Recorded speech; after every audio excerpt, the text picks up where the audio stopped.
ఎవరైతే హత్యలు చేస్తూ ఉంటారో వాళ్ళే ఎదుటి వాళ్ళ మీద హత్యా నేరాలను మోపుతూ ఉంటారు. ఇంత దారుణమైనటువంటి మనిషి చరిత్రలో ఎవరైనా ఉన్నారంటే ఒక్క చంద్రబాబు నాయుడినే చెప్పుకోవాలి. ఎంత గొప్ప హిస్టరీలే ఈయన జీవితం అంతా చూస్తే అవే మరకలు, ఎటువంటి హత్యా మరకలు అతను అంటుకొని ఉన్నాయంటే అతను కూల్గా ఉంటాడు, పైకి వెనక అన్నీ కూడా ఘోరాలు నేరాలు చేయిస్తూనే ఉంటాడు.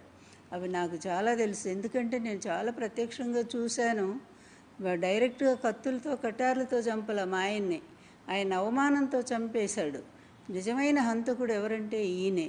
ఎందుకంటే కత్తులతో చంపేదే హత్య కాదు, మానసికంగా అవమానం చేసి వాళ్ళని వేధించి చంపటం కూడా హత్య క్రిందకే వస్తుంది. ఆ విధంగా ఎన్టీఆర్ గారు అంత గొప్ప పార్టీని స్థాపించి కాంగ్రెస్ పార్టీకి వ్యతిరేకంగా 9 నెలల్లోనే అధికారానికి తెచ్చుకొని మరి దేశంలోనే నేషనల్ ఫ్రంట్ చైర్మన్గా ఎదిగి ప్రపంచ స్థాయిలో కూడా మరి అంత గొప్ప నాయకుడని పేరు తెచ్చుకున్నటువంటి మహానుభావుడు ఎన్టీఆర్ గారిని అధికార వ్యామోహంతో పదవి కోసం దారుణంగా రామోజీయను మరి ఏబిఎన్ రాధాకృష్ణ ముగ్గురు కలిసి ఎంత కిరాతకంగా ఆయన చంపేశారంటే, ఎంత వైస్రాయ్ హోటల్కి వెళితే చెప్పులు వేయిస్తాడు దుర్మార్గుడు. ఇవన్నీ కూడా మర్చిపోతారనుకుంటున్నారా? చరిత్ర ఎప్పటికి కూడా మర్చిపోదు చంద్రబాబు నాయుడు. నువ్వు చేసినటువంటి నీచమైన రాజకీయాలు మొట్టమొదటిగా ఎన్టీఆర్ గారితోనే మొదలు పెడదాము. ఎన్టీఆర్ గారిని ఎంతగా నువ్వు అవమానం చేశావు. 8 నెలలు తిరగకుండానే 258 సీట్లు గెలుచుకున్నటువంటి ఒక ముఖ్యమంత్రిని దింపటానికి ఆయన భార్య మీదే నిందలేశావు. దారుణంగా రోజు నీ ఏదో పత్రికల్లో పిచ్చి రాతలన్నీ రాయించావు. చివరికి మరి వైస్రాయ్ హోటల్లో ఎమ్మెల్యేలను బంధించావు. కుట్రలతో కుయుక్తులతో వాళ్ళందరినీ లోబరుచుకున్నావు. నీ 2 పత్రికలు ఉన్నాయి కనుక పచ్చపత్రికలు 2 కూడా ఇష్టం వచ్చినట్టుగా కుట్రకు ఆజ్యం పోసాయి. అసలు కుట్రకు ఆజ్యదారుడు రామోజీరావే కదా. ఇలా మీరంతా కలిసి ఎన్టీఆర్ని ఎంత అవమానం చేశారు. మళ్ళీ యుగ పురుషుడు అంటూ ఈరోజేమో ఉపన్యాసాలు చెప్తారు. సిగ్గు, ఏమాత్రమైన సిగ్గు శరము అనేది నీ జన్మలో ఎప్పుడు నీకు రాయలేదు. అందుకని ఎంత నీచమైనటువంటి పనులు చేసినా కూడా, ఎవరు ఎన్ని విధాలు విమర్శించినా కూడా వాటన్నిటి తుడిపేస్తావు. మరి వాటన్నిటినీ కూడా అబద్ధాలుగా చూపించడానికి నీ పచ్చపత్రిక ఒకటి ఉంది. జగన్మోహన్ రెడ్డి గారు ఫ్యాక్షనిస్టా? గొడ్డలి పార్టీ, మా పార్టీ గొడ్డలి పార్టీయా? ఎవరు ఏంటో ఒక్కసారి మాట్లాడుకుందామా? ఎన్టీఆర్ గారితో మొదలుపెట్టినటువంటి నీ హత్యా రాజకీయాలు ఇంకెంత దారుణంగా మాధవరెడ్డి గారు చనిపోయినప్పుడు కూడా మొత్తం నీ మీదే వేలెత్తి చూపారు కదా. చంద్రబాబు, ఒక్కసారి గుర్తు తెచ్చుకో. నువ్వు మాధవరెడ్డి గారిని చనిపోయినప్పుడు దానికి కూడా కారకుడు నువ్వేనని చెప్పి చూపించాయి కదా అన్నీ కూడా. ఆ రోజు విపరీతంగా ట్రోల్ కూడా జరిగింది, చంద్రబాబు నాయుడే పరోక్షంగా ఉన్నాడు అని చెప్పి. అలాగే ప్రత్యక్షంగా కూడా బెల్లి లలిత అనేటువంటి మంచి గాయని, మరి ఆమె సమాజం కోసం పాటుపడేటువంటి వాళ్ళతో మరి ఆమె నీ ప్రభుత్వం మీద, నువ్వు చేస్తున్న అరాచకాల మీద, నీ అవినీతి మీద ఆమె పాటలు పాడుతూ ఉంటే ఆమెను ఎంత దారుణంగా చంపించావంటే, సాయంత్రం పూట ఆమెను బయటకు పిలిపించి తెలిసిన వాళ్ళ చేత ముక్కలుగా ఒక మహిళని ఎన్ని ముక్కలుగా నరికి చంపేశారో. ఇంతకంటే దారుణం నీ నీచ చరిత్రకి ఇంకేమన్నా ఉన్నాయా చెప్పుకోవటానికి? బెల్లి లలిత హత్య కేసు నువ్వు కదా, వెనకుండి ప్రభుత్వం కదా నడిపించింది. ఆ రోజు నీ గవర్నమెంటే కదా. అతి దారుణంగా ఆమెను చంపించావే. ఇక అక్కడి నుంచి ఎన్ని రకాలుగా మరి రంగా గారు, వంగవీటి రంగా గారి దగ్గర నుంచి అందరూ నీ వైపే వేలెత్తి చూపారు కదా. పింగళి దశరథరామ విషయం కూడా నిన్నే మాట్లాడారు కదా. ఇంతెందుకు, నీ ప్రభుత్వం వచ్చిన తర్వాత ఎన్టీఆర్ దించేసి నువ్వు వచ్చిన తర్వాత రాయలసీమలో ఎన్ని హత్యలు జరిగినాయి, దాని వెనక ఉన్నది ఎవరు చంద్రబాబు? ఒక్కసారి నీకు ధైర్యం ఉంటే ఎంక్వైరీ వేయిస్తావా? 14 మందిని చంపించావు, వెనక పరోక్షంగా నువ్వే ఉన్నావు. ఉంటే మరి నిజంగా నీకే సంబంధం లేకపోతే నీ ప్రభుత్వంలో జరిగిన హత్యలకి కనీస బాధ్యత తీసుకున్నావా నువ్వు? వాళ్ళు ఎవరినైనా అరెస్ట్ చేయించావా? ఒక్కళ్ళు కూడా అరెస్ట్ కాలేదే. 14 మంది రాయలసీమలో చనిపోయారు. ముఖ్యంగా ఎక్కువ రెడ్డి వర్గానికి సంబంధించినటువంటి వాళ్లే చనిపోయారు. మరి వీటన్నిటి కారకుడు నువ్వు కదా. ఈ విధంగా నీచమైనటువంటి అధికారం కోసం నీచమైన హత్యా రాజకీయాల్ని ప్రోత్సహించేటువంటి నువ్వు నిజంగా నిన్న జగన్ గారు చెప్పినట్టు వాళ్ళ తాతగారిని చంపించి వాళ్ళ తాతగారిని చంపినటువంటి వ్యక్తులకు నువ్వు ఆశ్రయం ఇచ్చావు. మళ్ళీ సిగ్గు లేదు మీకు. మీ ఎల్లో మీడియాకి నిన్న అతన్ని కూర్చోబెట్టి, ఆ పార్థసారథి అనుకుంటా, అతను కూర్చోబెట్టి మాట్లాడిస్తావా? అసలు ఏమన్నా ఎక్కడన్నా కొంచెమైనా మానవత్వం అనేది మనిషికి ఉండాలి కదా. కొంచెమైనా మనం ఈ పని చేస్తున్నామే, ఇంత నీచమైనటువంటి ఈ పనులు మనం ఎట్లా చేస్తామనే ఆలోచన ఉండాలి కదా. అదేమీ లేకుండా ప్రవర్తిస్తూ ఉన్నావే నువ్వు. తర్వాత వైఎస్ రాజశేఖర రెడ్డి గారు ముఖ్యమంత్రిగా ఉన్నప్పుడు నువ్వు మా పరిటాల రవి గారు చనిపోతే నువ్వు ఎవరి మీద వేసావు? మళ్ళీ చాలా అత్యంత ప్రాణ స్నేహితుడు అని చెప్పి వైఎస్ రాజశేఖర రెడ్డి గారి మీదేమో మళ్ళీ ఏదో తీస్తావు ఎక్కడో నువ్వు టీవీల్లో. కానీ నువ్వు ఆయన కొడుకు మీద నిందలేసావు ఆ రోజు శాసనసభలో. జగన్మోహన్ రెడ్డి గారి మీద నువ్వు ఆరోపణ చేస్తే నిజాయితీ పరులు గనక ఆ కుటుంబం ఎక్కడ, నీ కుటుంబం ఎక్కడ చంద్రబాబు నాయుడు? నిజంగా ఎంత హీన చరిత్ర నీది. వెనక నుంచి నువ్వు చిన్నప్పటి నుంచి చూస్తే ఎక్కడైనా ఒక్క పేజీ అయినా సరే నీ జీవిత చరిత్రలో ఒక్క పేజీ కూడా సరిగ్గా లేనే లేదు. ఎప్పుడూ కూడా ఈ నమ్మక ద్రోహానికి నువ్వు మొదటి నుంచి ఎవరైతే నిన్ను నమ్మారో, స్నేహితులు కానివ్వండి, నిన్ను ఆదరించినటువంటి పాకాల నారాయణ స్వామి లాంటి పెద్దలు కానివ్వండి, అందరికీ నువ్వెంత వెన్నుపోటు పడిచావో ఇది అందరికీ తెలిసినటువంటి చరిత్రే. కానీ నువ్వు తర్వాత వైఎస్ రాజశేఖర రెడ్డి గారు ఏం చేశారు? వెంటనే సిబిఐ ఎంక్వైరీ చేయించారు. అది నిజమైనటువంటిది ధైర్యం అంటే, నిజాయితీ అంటే అది.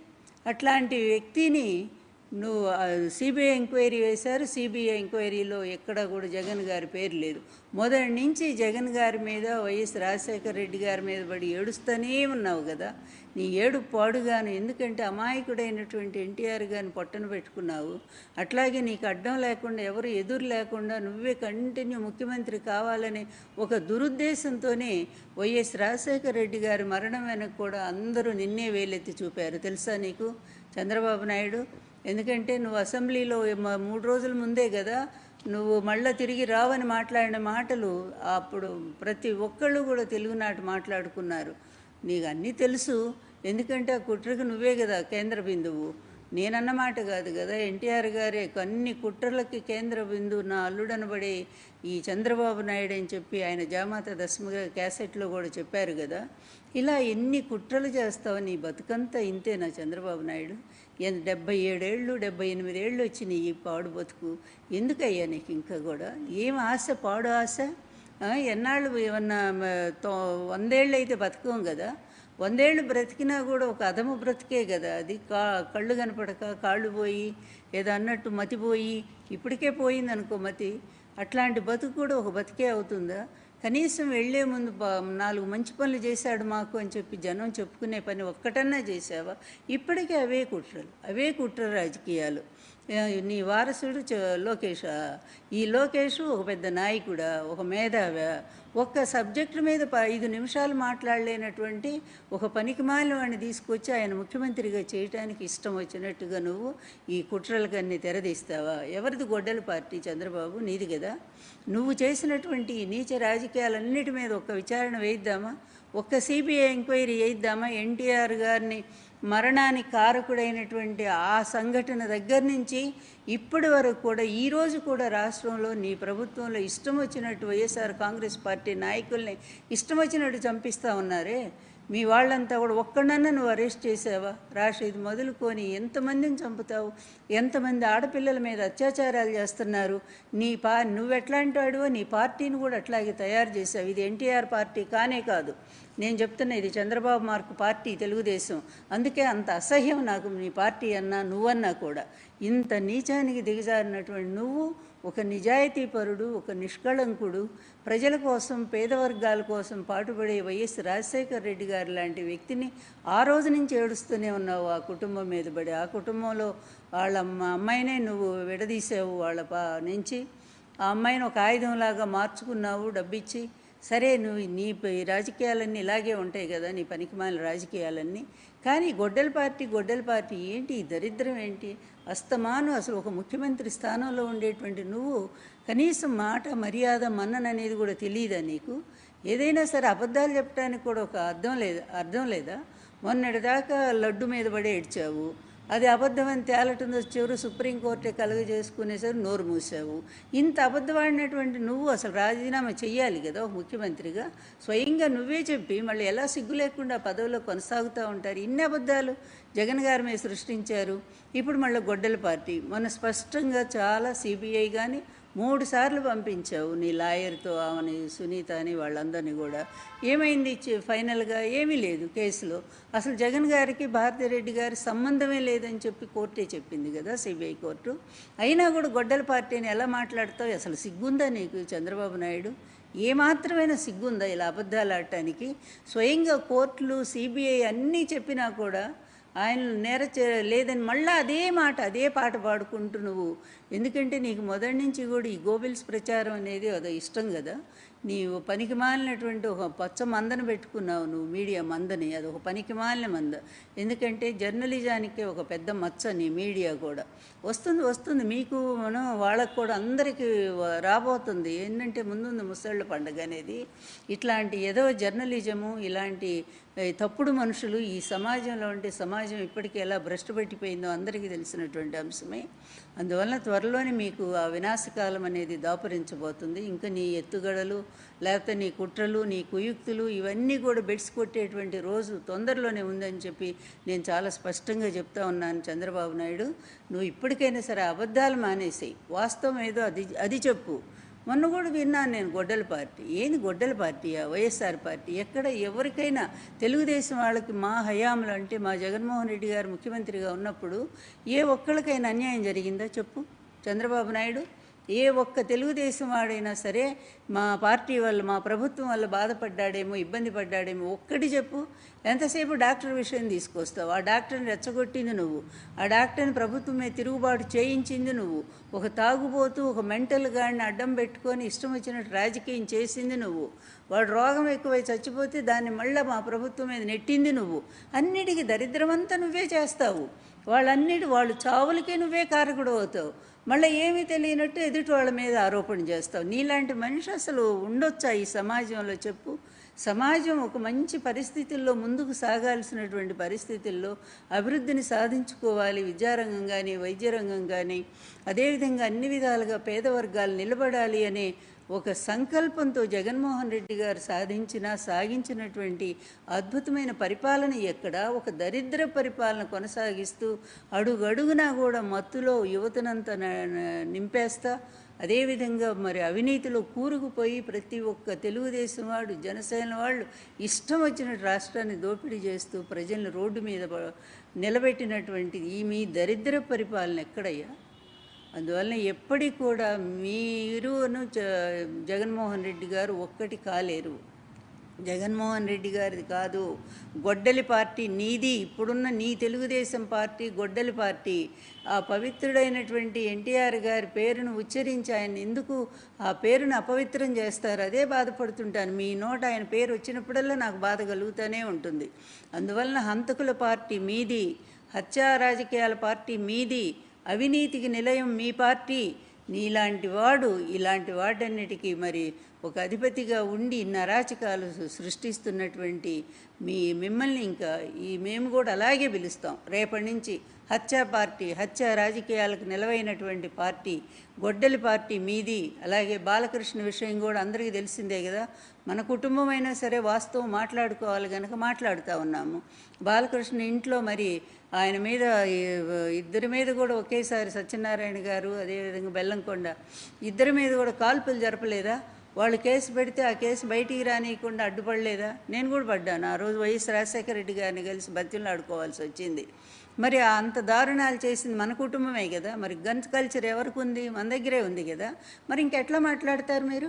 జగన్మోహన్ రెడ్డి ఎక్కడైనా ఎవరైనా ఏ ఒక్కళ్ళైనా ఆయన నొప్పించినట్టుగా ఎక్కడైనా చూపించు, ఒక్కడు సాక్ష్యాధారాలతో చూపించు. నీ పనికి మాలిన వాళ్ళని తీసుకొచ్చి, వివేకానంద రెడ్డిని చంపినటువంటి వాడిని తీసుకొచ్చి మీ ఛానల్లో కూర్చోబెట్టి మాట్లాడిస్తున్నారంటే మీకు ఇంతకంటే సిగ్గెక్కడుందయ్యా?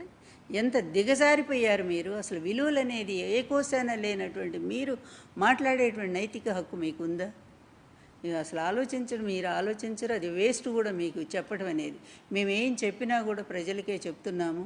అందువలన ప్రజలారా న్యాయం ఆలోచించండి. సౌమ్యుడు, ప్రజలకు మంచి చేయాలని చిన్న వయసులోనే తన సుఖాలన్నీ కూడా వదులుకొని అన్నిటినీ త్యాగం చేసి మీకోసం ఇన్ని కష్టాలు పడుతూ తండ్రిని పోగొట్టుకొని అదేవిధంగా జైలు పాలయ్యి తర్వాత బయటకు వచ్చి కూడా మిమ్మల్ని వదలకుండా మొన్న కూడా ఈవీఎంల సాయంతో గెలిచిన ఈ దరిద్ర ముఠ నిజంగా ఇంత తప్పుడు వాళ్ళు ఎక్కడా లేదు. ఇంత దరిద్రం రాజకీయ ప్రజాస్వామ్యాన్ని నిలువున కూనీ చేసి వచ్చినటువంటి వీళ్ళు మళ్ళా అక్కస్సుతో జగన్ గారిని కూడా చంపించడానికి అనేక సార్లు ప్రయత్నం చేశారు.